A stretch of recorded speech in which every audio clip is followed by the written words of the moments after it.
I'm Shwa, and you are listening to Light Up with Shwa, a weekly podcast to open our hearts and minds on a journey with me.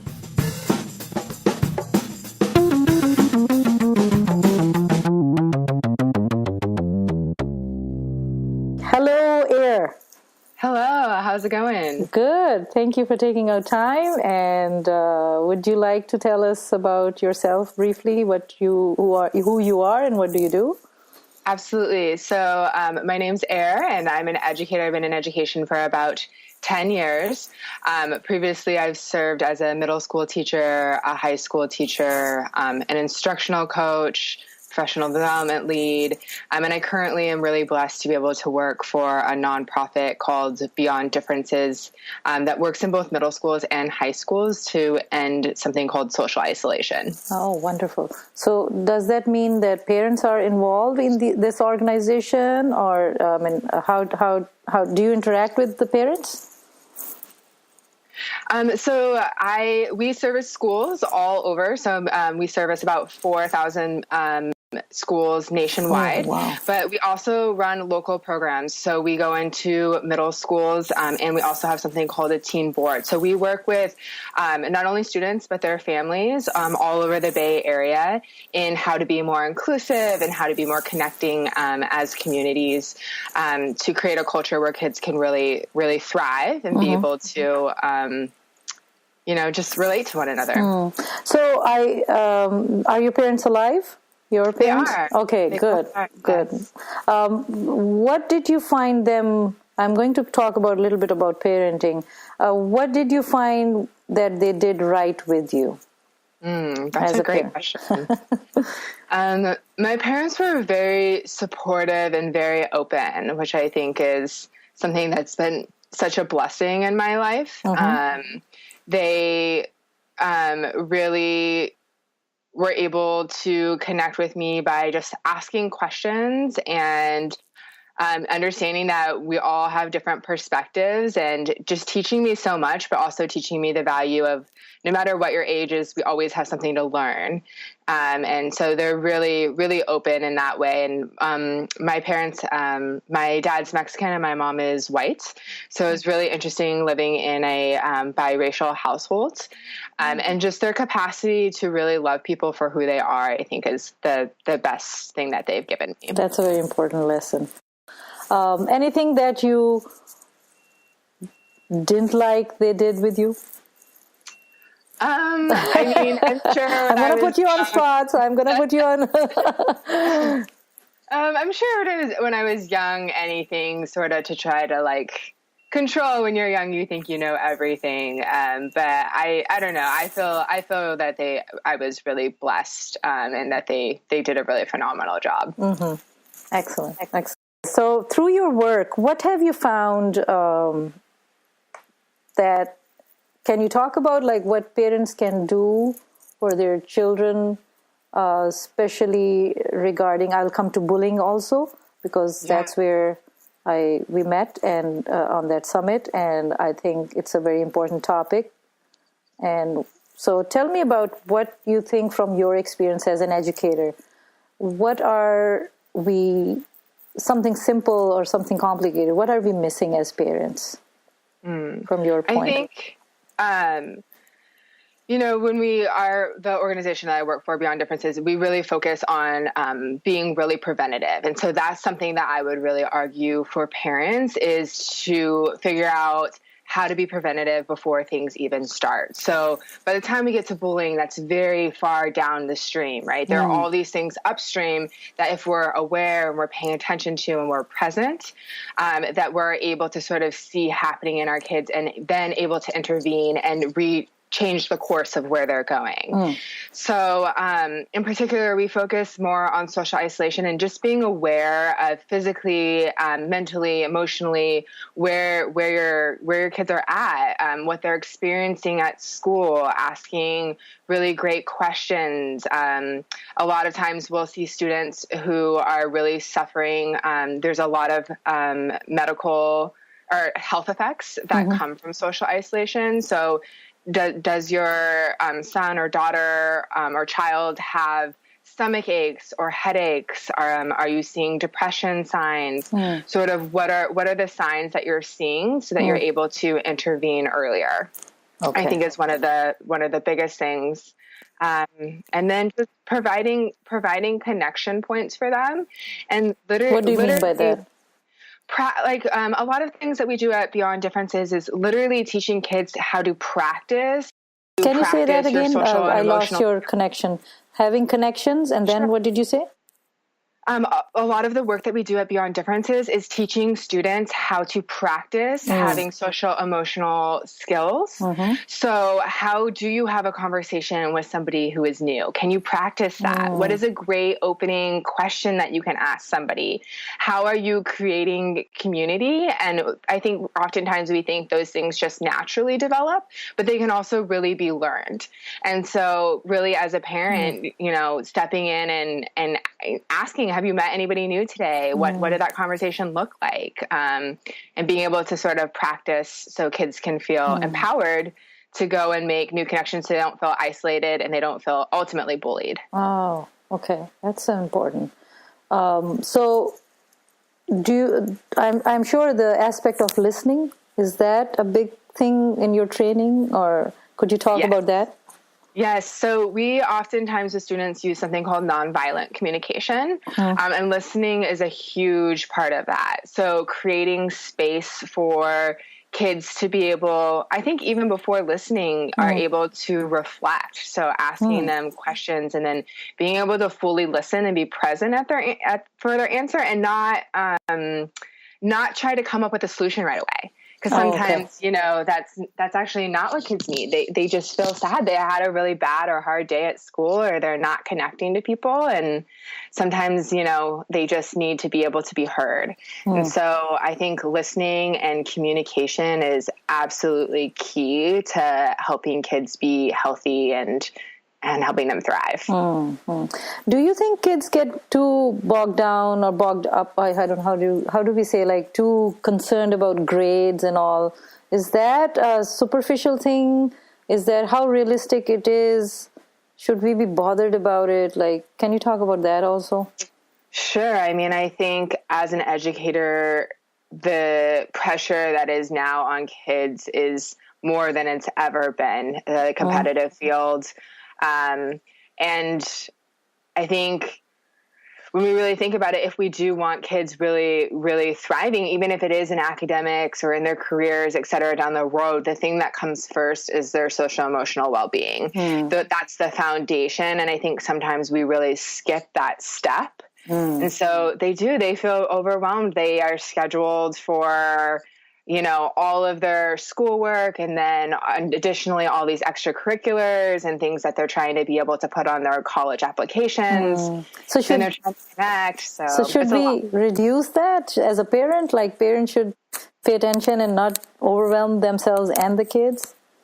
Yeah, I think practicing something that we also try to teach kids is practicing mindfulness, and just taking the time. I think our culture is continuing to move fast. And I think that's not going to change. We can't necessarily change that, but we can change how present we are in the moments, and being able to take time out for ourselves, I think is something that's going to be really important. So do you think when you're teaching the middle schoolers or the young teenagers, do you think they can do that? Because are their parents listening to that yes, they should let them be mindful, or let them be who the kids want to be? Like, is there a disconnect or a connection? I don't know. I think most of my teenagers that I work with are extremely stressed. And I think it's really interesting because I wouldn't say necessarily that their parents sometimes are the ones putting pressure on them. A lot of the times it's self-pressure, through love and just wanting to be the best version of themselves. They're hard on themselves as well.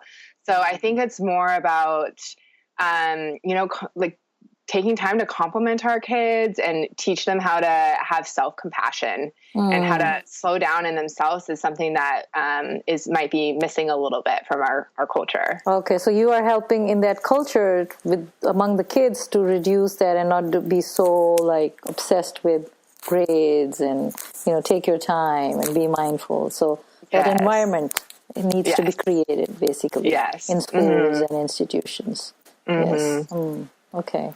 Good. I think this is very important because if the adults, whether they're parents or not, or whoever they are in their respective fields, if they're conscious about it, trying to create this environment that you just mentioned, because not everybody can be in your organization or affiliated with that in order for us to realize.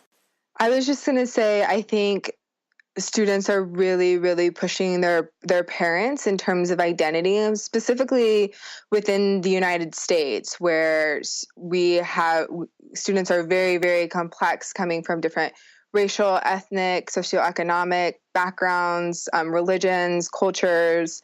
And a lot of times students are like really, really push their parents on, a change, especially as we're evolving and there are generational changes. So even if parents, really see their students as reflections of themselves, kids are always constantly evolving, and they're going to push back on that. They are going to create and pave a path of who they are. And I think that that's really an important aspect of growing up and forming your own identity and becoming a person who's really, independent, but also connected to community at the same time. So kids are able to do that. You see that? I think that kids do that no matter what. They really, really, really do. I believe that it's more of a generational change. Otherwise, in previous generations weren't that confident or privileged to be able to push back so easily, I guess. I do, and I think you're right in that it is a generational change, and paired with the fact that we have social media and the internet now, kids are really creating, different versions of themselves, which is a whole nother topic, but something that's really interesting. Yep. Maybe we can talk about that too some other time. All right. So, do you see that children or parents are what's the value of gratitude in your life, and also do you see that in your people you work with, like in terms of parents and children? Yes. Personally, for me, gratitude is hugely important in my life. It's part of my spiritual practice that I think is really, really important to me. And for everyone that I work with, it's also become really important. I mean, I work with middle schoolers and high schoolers, and we're really working on social emotional learning, and gratitude is something that is necessary for social emotional learning to develop.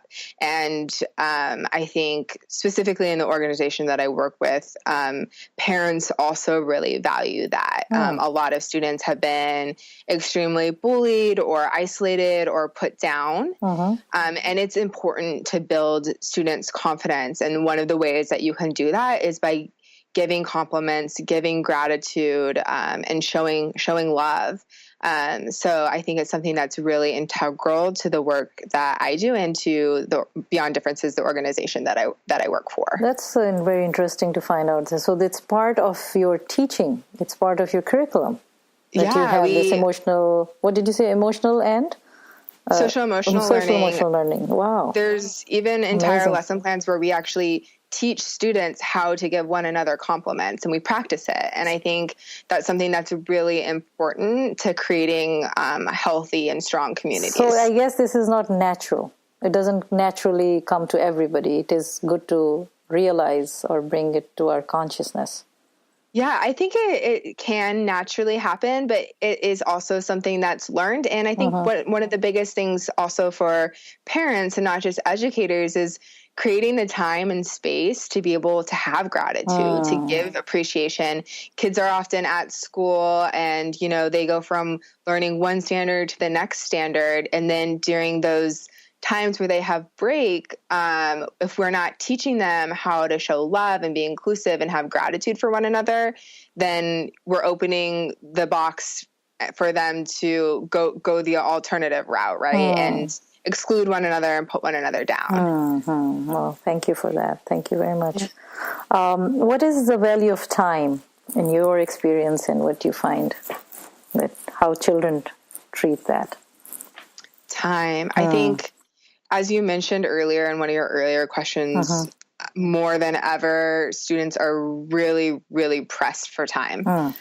Their schedules are very intense and require a lot of work. And just generationally, we're moving at a faster pace where technology is requiring us to output more than we ever have. 10 years ago, you couldn't, or 20 years ago, you couldn't write a paper on a computer in the same way that you can today, right? And with the same efficiency. And I think we need to figure out a way to be able to help our kids be able to take time from them for themselves and slow down a little bit, which is a more natural human way of being, but maybe we've forgotten about. Nice. Yeah, you're right. So we should give we should bring this consciousness of please slow down, Yes. We don't have to be so, it's going pretty fast. Anyways, thank you. What is the purpose of your life? The purpose of my life? Yes. That's a very intense question. Well, I have a few more coming up, and then we'll end it. That's a great question. Because you are an educator, you are. I don't know how you want to identify yourself. I should have asked that earlier. If you want to talk about that, because I'm not saying that you're a woman, you are this or that. How do you identify? And you're as an educator, as a human being, what have you found? You are a young person, and I'm interviewing everybody, so I want your perspective on that. I mean, I think personally, my purpose is I've really been driven to education because of my own identity.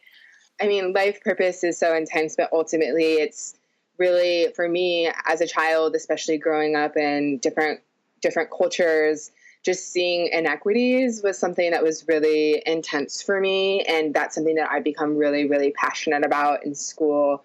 I went to UC Santa Cruz and studied feminist studies and really dug into critical race theory and a bunch of different things. But I think ultimately providing space for kids to be able to discover who they are is something that I'm really passionate about because it's made such a difference in my life. And I think that's something that's just really, really important for me. And the more we can kind of get to know ourselves, the more we're able to connect to others. And I think community is just something that I really believe in, and creating the strongest communities possible that have access to resources and,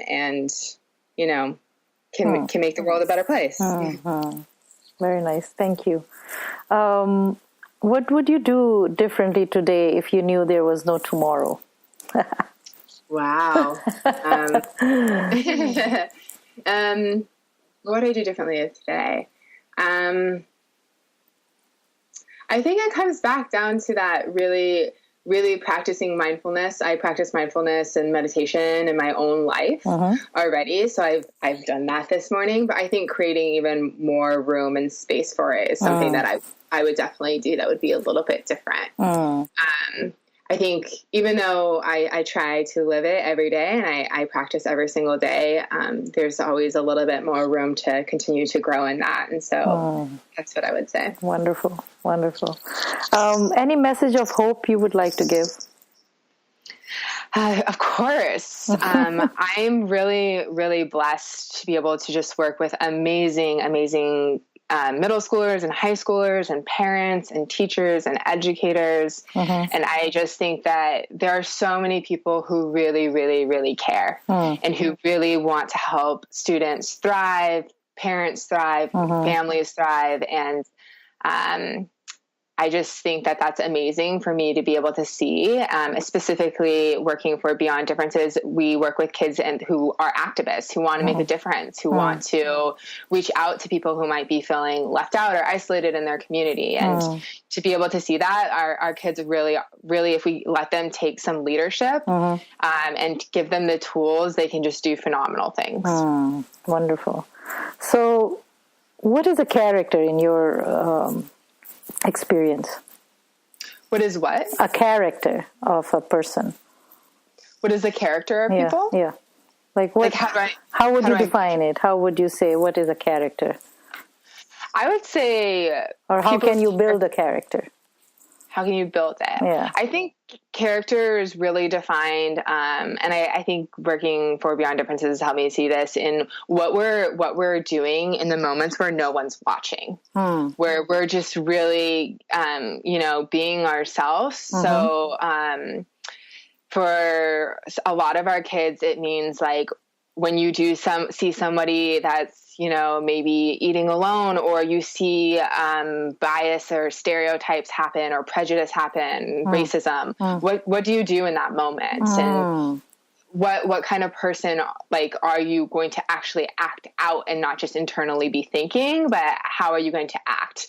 And I think that that's something that's amazing. And one of the ways that our organization hopes to build character in kids is to get them to practice those things so that they feel empowered in those moments to be able to be the best version of themselves. Excellent. Yeah, because you're an educator, so I'm bringing all these type of questions because I'm sure you're working on those things. So you must be telling now about this. What is failure in your viewpoint, and what is success? How would you differentiate? Well, I see them really being tied to one another. I know this sounds so strange as an educator, but I love failure. I think failure is those growth points that we have. And I think the more we can teach kids to see failure as something to learn from, and a place of growth and not a place of shame, but a place of, this is amazing, I'm growing, how can I be better? And not just shameful of like hiding it away. I think failure is something that makes us grow into better people and have better character. And I think success ultimately is just harnessing those failures and turning them into positives and things to be able to learn from. Perfect. Thank you so much for that answer. Okay, so my last question is, what lights you up? What lights me up? I think just the wonderful energies that all of my students and families and people that surround me have, that what really lights me up is activism. Like really being able to see people who really truly care about something and are willing to learn from one another and go out into their community and make a difference. Wonderful. Air, thank you so much for your time. Thank you so much for having me. This was great. Thank you for staying with me through this exciting episode. Please don't forget to subscribe and stay tuned for the next episode of Light Up with Shwa.